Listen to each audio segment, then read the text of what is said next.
할렐루야. 성경 암송하심으로 새벽 기도회를 시작하겠습니다. 너희는 사도들과 선지자들의 터 위에 세우심을 입은 자라. 그리스도 예수께서 친히 모퉁이 돌이 되셨느니라.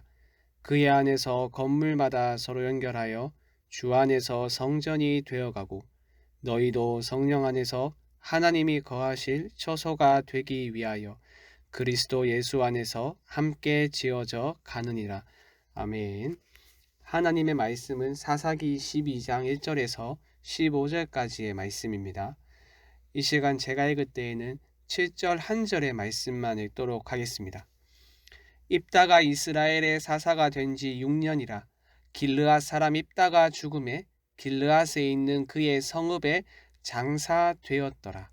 아멘. 본문은 사사 입다의 마지막 이야기와 또 다른 사사들의 이야기로 구성되어 있습니다. 먼저 입다의 마지막 이야기를 살펴보면 비극적인 내용으로 끝나는데요. 암몬과의 전쟁 후 에브라임 지파가 입다를 찾아와 불평하는 상황이 발생했습니다. 여러분, 이와 비슷한 상황이 이와 똑같은 상황이 이미 일어났었는데 누가 사사로 다스리던 때인지 기억나십니까? 바로 기드온이 사사로 다스리던 때에 똑같은 일이 발생했습니다.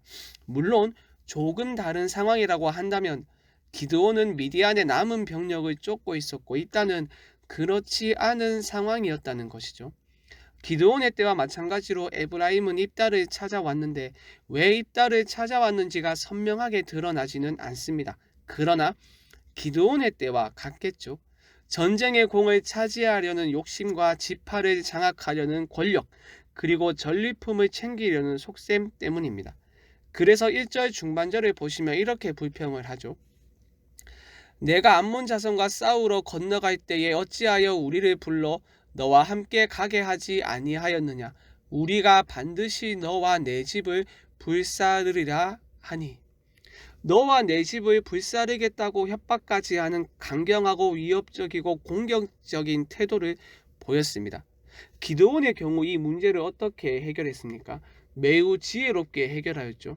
실제 전쟁의 공을 비교하면 기드온이 훨씬 많지만 기드온은 자신의 공을 높이지 않았고 도리어 자신의 공을 낮추고 에브라임의 공을 높였습니다. 그래서 8장 4절은 이렇게 말하죠. 내가 한 일이 어찌 능히 너희가 한 것에 비교되겠느냐 하니라. 기드온이 이 말을 하매 그때에 그들의 노여움이 풀리니라. 하지만 입다는 기드온처럼 하지 않았습니다. 기드온과 정반대의 길을 걸었습니다. 그들의 노여움을 풀려고 하지 않고 오히려 강경하게 나갔습니다. 너희들에게 도움을 요청하였는데 오히려 거절한 것은 너희다. 그러면서 3절 하반절의 말씀을 보시면 이렇게 말합니다. 너희가 어찌하여 오늘 내게 올라와서 나와 더불어 싸우고자 하느냐 하니라. 이에 화가 난 에브라임은 4절과 같은 말을 함으로써 입다를 도발합니다. 4절 중반절을 보시죠. 너희 길르앗 사람은 본래 에브라임에서 도망한 자로서 에브라임과 므낫세 중에 있다 하였음이라. 입다의 거센 반응에 에브라임은 뒤로 물러나지 않고 오히려 너희는 우리에게서 도망한 자로다 라고 말함으로써 그들을 도발하였습니다.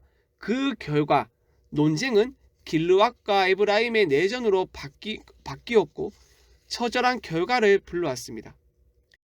두 진영이 붙은 결과 길르앗이 승리하였고 요단강 나루터까지 장악하여 도망하는 사람까지 죽였는데 6절 마지막을 보시면 그 수가 무려 4만 2천 명입니다.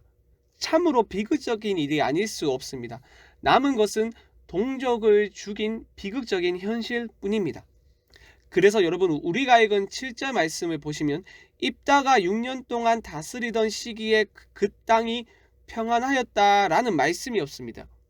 온니엘이나 에훗, 바락과 기드온과 같이 굵직한 사사들이 죽었을 때를 보면 그들이 다스리는 동안 그 땅이 평온하였더라라는 말씀이 있습니다. 그런데 입다의 마지막은 그렇지 않습니다. 그도 그럴 것이 한 지파를 거의 몰살하다시피 하였으니 어쩌면 당연한 결과라고 할 수 있습니다. 분열이 있는 땅에 평안이 있을 수는 없는 것이죠. 그런데 여러분 이후에 등장하는 사사들을 보시면 조금 다릅니다. 8절 이하의 말씀을 보시면 입상과 엘론 그리고 압돈이라는 사사가 등장하는데 이들에 대한 소개와 행적은 아주 간략합니다. 그런데 간략하지만 이 속에서 자기 백성을 돌보시고 그들에게 평안과 번영을 허락하시는 하나님을 볼 수 있습니다. 비록 입다가 자기 동족을 잔인하게 죽임으로써 그 땅에 평화 대신 분열이 임하였지만, 한편으로 침울하기까지 하였지만 하나님이 계시기에 분열과 암울함은 그리 오래가지 않았습니다. 9절과 14절의 말씀을 보시면 이 시기에 이스라엘의 번영과 평화가 임했음을 볼 수 있는데요.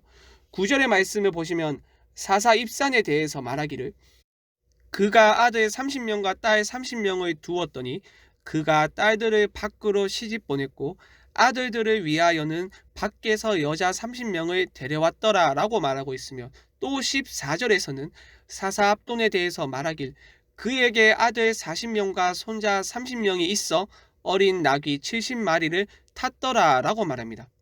사사에 대한 이러한 말씀은 앞선 10장에서 사사 야일에 대해서 말할 때 이미 언급이 되었는데요.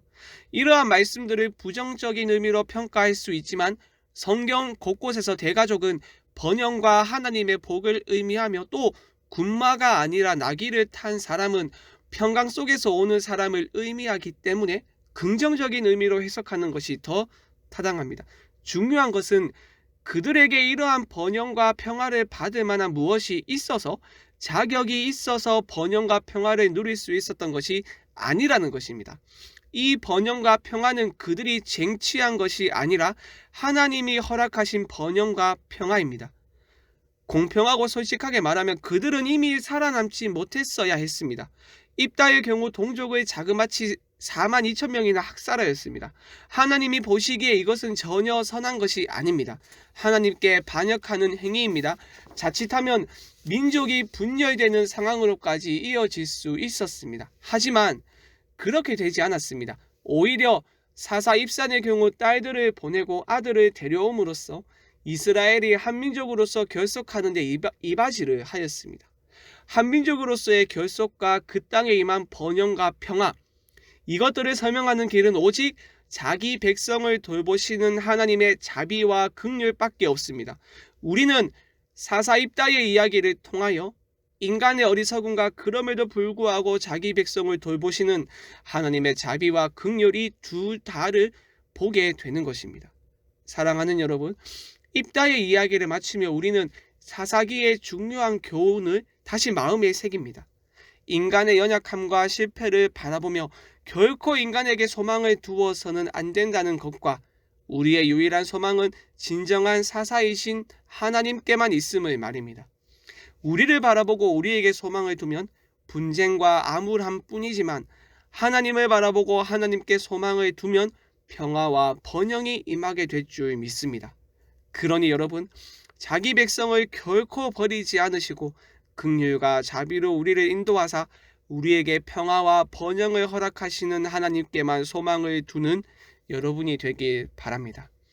말씀 생각하며 합심으로 기도하겠습니다. 긍휼과 자비로 자기 백성을 돌보시는 하나님을 바라보며 오직 하나님께만 소망을 두는 저희가 될 수 있도록 붙들어 주시옵소서. 토요일은 예배와 순모임을 위하여 기도하는 날입니다. 내일 드려지는 주일 예배 가운데 하나님의 강력한 임재하심이 있게 하옵시고 우리 교회 위에 부흥의 은혜를 허락하여 주시옵소서. 또한 마지막으로 하나님, 이 땅을 불쌍히 여기사 코로나 사태를 속히 종식시켜 주시옵소서.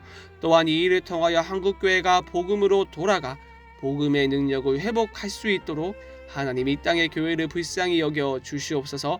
이 외에도 개인의 기도 제목을 가지고 자유롭게 기도하시면 되겠습니다. 주님의 이름을 한번 부르고 자유롭게 기도하겠습니다. 주여.